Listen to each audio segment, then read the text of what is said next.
Tonight we speak to the Principal Secretary, the State Department for Investment Promotion, as Abubakar Hassan Abubakar, and we're looking wholly into the investment space and what gains the government has been able to make.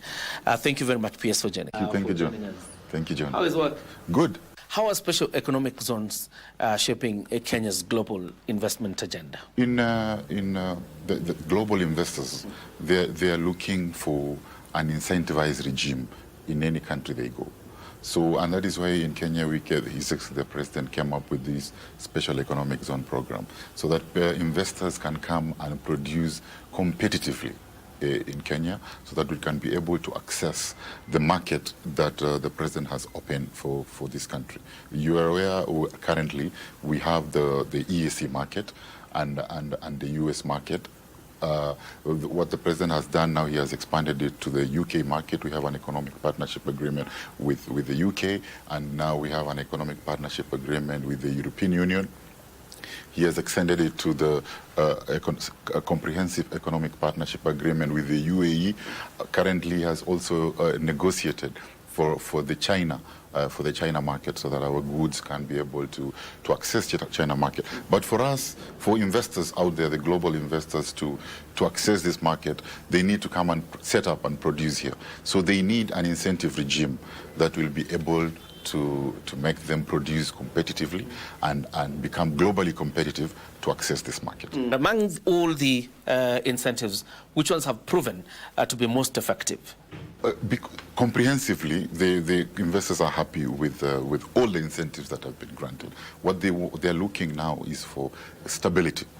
So these incentives must exist, should not be changed for the next 10 to 20 years. So they're looking for predictability and stability, and that is what we have done last year in our Tax Laws Amendment Act, although the interpretation of the investors was like it was mostly limiting rather than making it unchanged. So the president has directed us that this year we must clarify that we are providing that stability. But when you invest in a special economic zone program, one is there is 100% foreign ownership.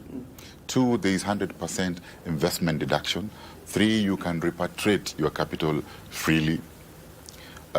In terms of your production, whatever you are producing, the corporate tax is 10% for the first 10 years, and then after you can go to 15 to 20. In terms of when you are importing things for you to produce, they are not subject to any custom duty, VAT or excise. So whatever you're importing into the special economic zone, you don't pay taxes. Any value addition you do, and then when you export it, there are also no taxes. So all those in totality, they are making our special economic zone program attractive for the global investors. So how do you respond to the political banter that businesses are closing in Kenya owing probably to the taxation regime or the incentives not being so good? You know, in a business cycle, it's like a human being, from birth to death. So any business, one day or the other, will come to an end. And that is why in a business ecosystem, there are framework for business entry, and there are framework for business death, like insolvency and liquidation. So in Kenya, so far for the last 2.5 years, under the President Ruto's administration, we've been able to register business. 350,000 businesses have been registered. 350,000 businesses. Out of that, 500 of them are foreign companies. Okay? And if you look within the 2.5 years, only 160 companies are having challenges, because we have the data. They are under administration or they are financially distressed. So if you should not look at those which are having problems, but look at how many new investments is coming. Having problems is inevitable, not because of the business environment, but because of other factors like you cannot compete. Yeah, maybe there is a mismanagement in the company. Maybe there is a technological innovation that has come up which you cannot match. So there are many reasons why a business can downsize or close, not only government interventions. Yes. Investment has been a key highlight in some of the bilateral engagements between the government and foreign partners.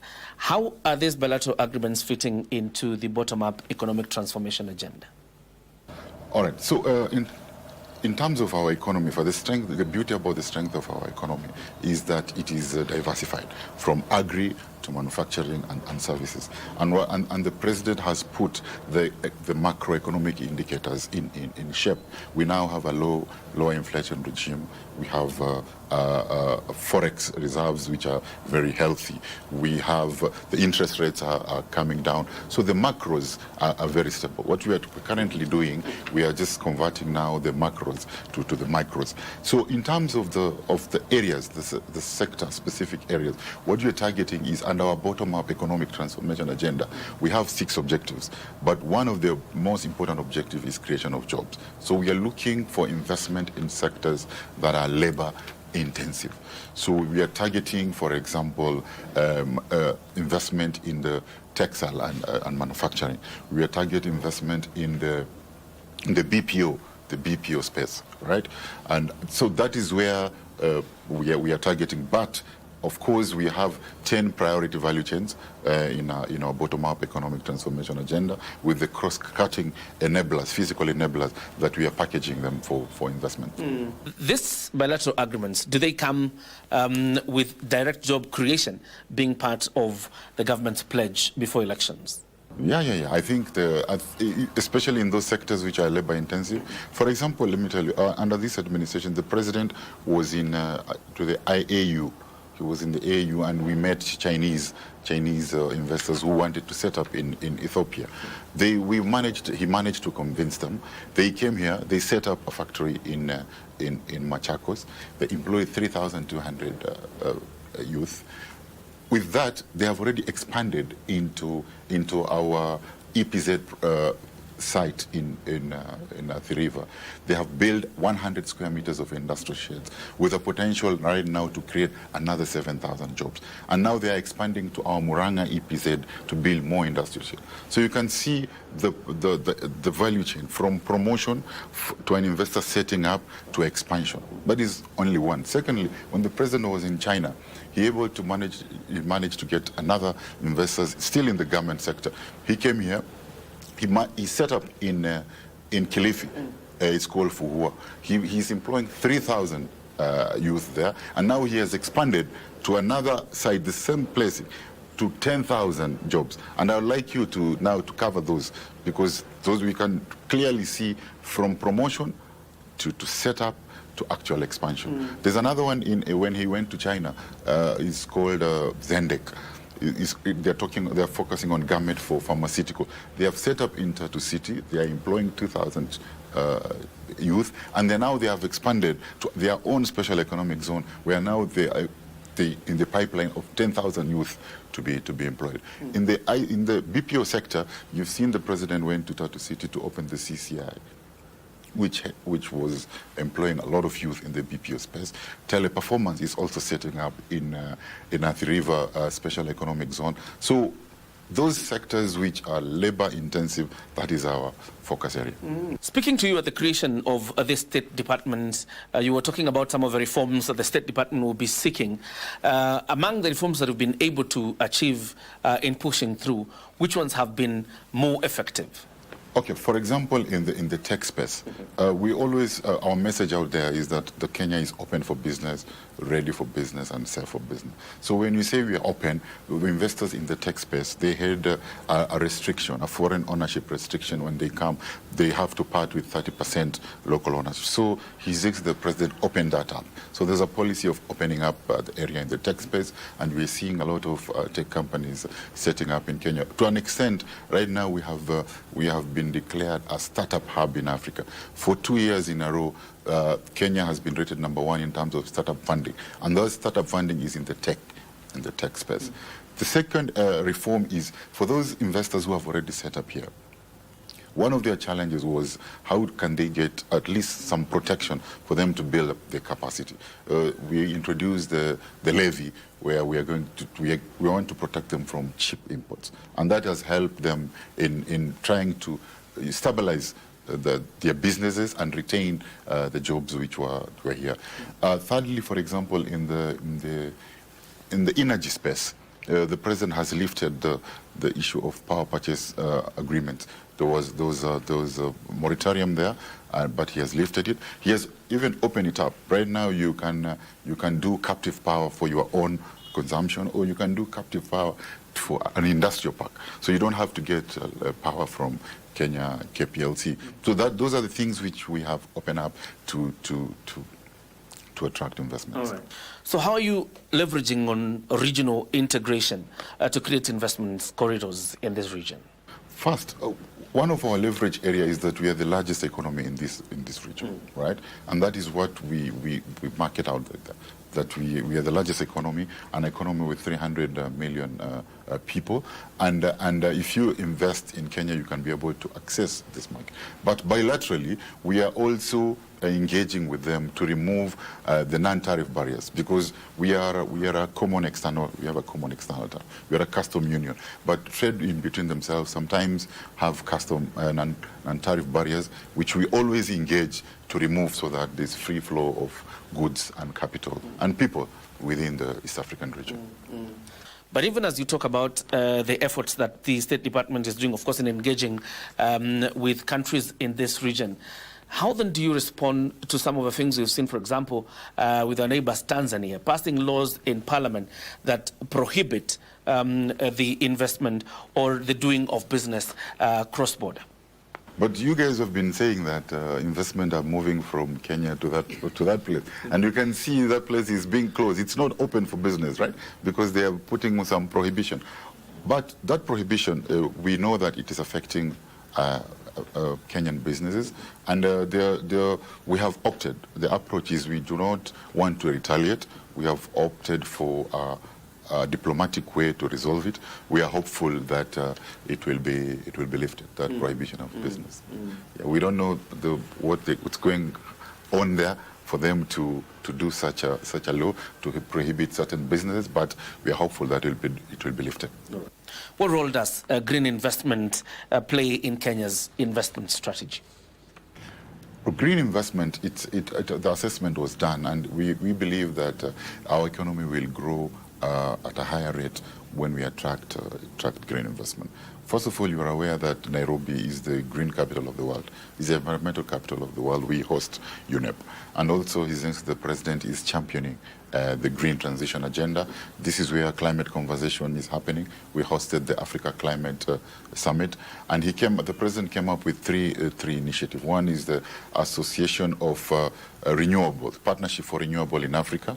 He also came up with the Green Industrialization Agenda Initiative, Africa Green Industrialization Initiative, to fast-track green investment.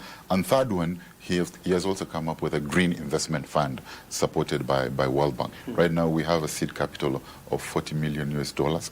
So we want to crowd in the money from other foreign investors to $200 million US, so that we can support green investment. So what this administration has done so far, we have already approved the green policy fiscal framework. The cabinet has approved that.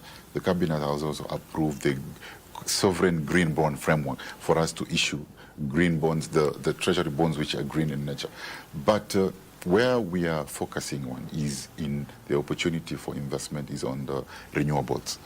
Our renewable energy, and two is in the transport sector. We are targeting the e-mobility sector. So we already have approved the e-mobility policy, which we have seen now a lot of uptake for green cars. I think it almost 100% increase. So that is where we are going, targeting the renewable energy, transport sector, and the waste to managing of waste to energy. How does the State Department engage the private sector and act on some of the feedback that comes from these engagements? In fact, this State Department mandate, one of its mandates, is to continuously engage the private sector to identify challenges to be addressed and opportunities to be unlocked. So what we do after engaging them, their issues can either need three types of intervention. It can either be a policy intervention, a legal intervention, or an administrative intervention. For those legal interventions, so far, we have put all their issues in the Finance Act of 2023, the Tax Laws Amendment Act of 2024. In 2024, we also had a Business Laws Amendment Act, and we have another Business Laws Amendment Bill at the Senate. The President, last month, after the Presidential Roundtable, he had said we need to fast-track another Business Laws Amendment Bill for this year so that we can be able to address those issues. So we engage them on a continuous basis, but mostly we engage the private sector associations at the centralized level. Now the President has directed us to disseminate that. And under the guidance of the Minister, we have come up with a program called Boresha Biashara Mashinani.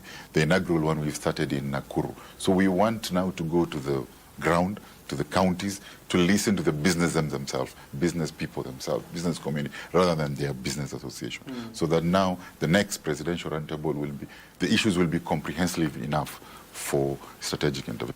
The potential of special economic zones, EPZs, and the whole investment space cannot be gainsaid in terms of growing a country's GDP.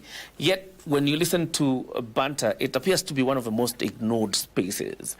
What can you tell us about the potential of SEZs and EPZs and the investment space? Not only growing the Kenyan economy, but growing the Kenyan economy so that the people can benefit in terms of jobs.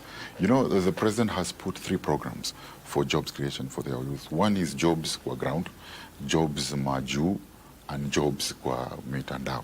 So in terms of jobs kwa ground, there's a program for affordable housing jobs, and also there's a program for industrial jobs. So far, this special economic program and the EPZ program, the incentivized economic zone, have for the last 2.5 years, we've been able to manage to create 30,000 direct jobs.